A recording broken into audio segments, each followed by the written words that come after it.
Hey there, you have the Short U Mastery Kit, so let's dive into how you can use it. Alrighty, first we need to talk about the vowel presentation. So if you've got the Short U, that means that your student has mastered short A, short I, short O, and now we're going to start doing U. So by master, I mean that they can easily read the short A, I, and O words, and they can spell them as well. If your student can't do that, I would recommend highly that you drop back to where they can. So that might mean that you have to go all the way back to short A, which is fine. I've got a mastery kit for that too. All right, so along with all the vowel presentations, well, what I should say is along with the vowels that they know, they'll also need to know the consonant sounds as well. Alrighty, so how are we going to use these things now that we've got them in front of us? Let's go through it. Alrighty, the first thing that I really want you to do is to read the user guide. The user guide for my bug books are going to give you a lot of clues as to how you can better use the books opposed to just having your student read them. So you're going to find out more about vocabulary, comprehension. You're going to use comprehension skills in the sense of conversation starters is what I'm having it. As vocabulary goes, it's really important that they understand that words like tug, for example, have two meanings. So we could tug on something, meaning we pull it really hard, or perhaps there's a tugboat, and which is exactly what they're going to see in these books. There will be a tugboat. So maybe kids don't live by a river, maybe they don't understand what a tugboat can do, and I think this is a great learning opportunity for that. So go through the user guides and get all the information that you can to best help your student. Alrighty, so here are the bug books. As you see, when you look at a bug book, you're going to find a list of words on the back pages of the book. Those lists of words are going to be used for you to have your students read. It's really important that students can read words in isolation. Usually in sentences, they can figure out what the word might be just by using context clues, but in isolation, they're clearly decoding. So you're going to have a list of just short U words, you're going to have a mixed list, you're going to have a list of irregular words. And irregular words to me are the words that you cannot sound out. Like, for example, the student isn't going to be able to sound out the in the way that the letter, well, we call it the phoneme grapheme association. So the letter and what letter that might indicate what sound it's going to have. So we've got that correlation that the kids need to be really quick with their sounds. So in isolation, we might even do a sound pack where we've got just a pack of cards similar to this one right here. And these cards you can flip through with the sounds that they know. Now, those sounds are going to be made into words. So back to the.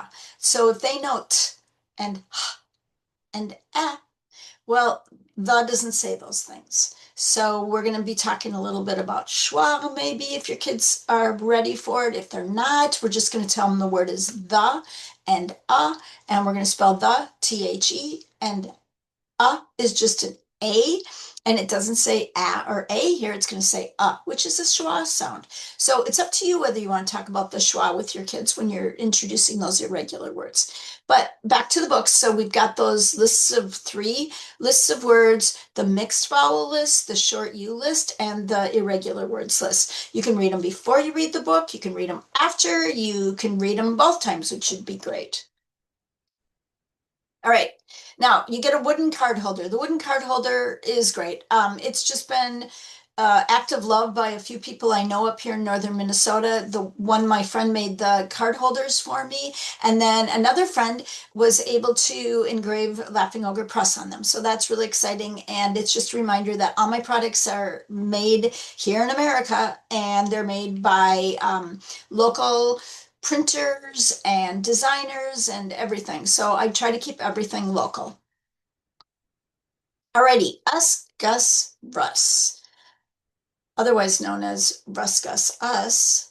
These are going to be a whole very fat deck of cards, as you can see there. You can use these cards a million different ways. You follow the directions on the little card that's in there, or just do whatever you want. I like to take out the wilds and the other extra cards in there and use the cards just as flashcards too. So you can flip through the cards with your kids and give them another opportunity to read words in isolation. We're going to see that the words in this game are also going to contain some of the fizzle words, like in the word Russ. And we're going to make sure that when we dictate to the kids that we're not using those fizzle words. And if you remember back in the user guide that I talked about, they're going to talk about the fizzle slash floss words in there. If you're not familiar with fizzle and floss, we can check out a blog post on my website about what that is. But right now, we're going to just have the kids read those words. Kids can read double consonants very easily. They don't say S twice. They don't say this S. So they're just going to say S, so it's never a problem for the kids. So back to the card games, just to show you that they've got the word families in there, sometimes known as rhyme, R-I-M-E rhymes. We're going to take out the one group that the kids are having a hard time with and use them as flashcards, then throw those back into the deck and play the card game with it. The more the kids read the words, the better. So what we're shooting for is automaticity and accuracy. So let me say that again without slurring. Automaticity and accuracy is what we're shooting for. Okay, so again, to find that automaticity and accuracy, we're going to read words on the tic-tac-toe game. So let's play tic-tac-toe with the kids. Use the little handy-dandy magic wand. It's actually a magnetic wand, and you're going to put your little chips on there. Your student's going to put a chip on there, read the word. You're going to take your turn, read the word, and play tic-tac-toe. Fill up the board, wipe it off with your magnetic wand, and play again. Play as many times as you want. You got numerous card opportunities for games in that pack, in the mastery kit. So use all the games. Have them play with everybody in your household. They'll love it. Alrighty, why do I have a whiteboard here? Well, whiteboards are really important to use for dictation. So we're going to have you go to the back of the book that you just read with your student and pick out a few of those words and dictate it to them. Make sure that they're saying the sounds when they write the word. So if they're writing the word tug, they're saying as they're writing it. And that way, that's going to reinforce those sounds. It's going to make the word become automatically quicker for them, and that will move to their orthographic processor where they'll never be able to not read that word. So once they've mastered that word will be in their orthographic processor forever, and they will always be able to read that word. So that's what we're shooting for. So part of our accuracy and automaticity is getting everything moved to that orthographic processor. Alrighty, more information. So I talked about the card pack a little bit earlier. So you can get a card pack off my website for free. You print it on some cardstock and just pull out the sounds that your student knows. So for now, we're going to look at the 4 vowels, A, I, O, and U now. We're going to take the consonants and then we're going to leave everything for later. So just run through it with the kids, make sure that they're saying their sounds.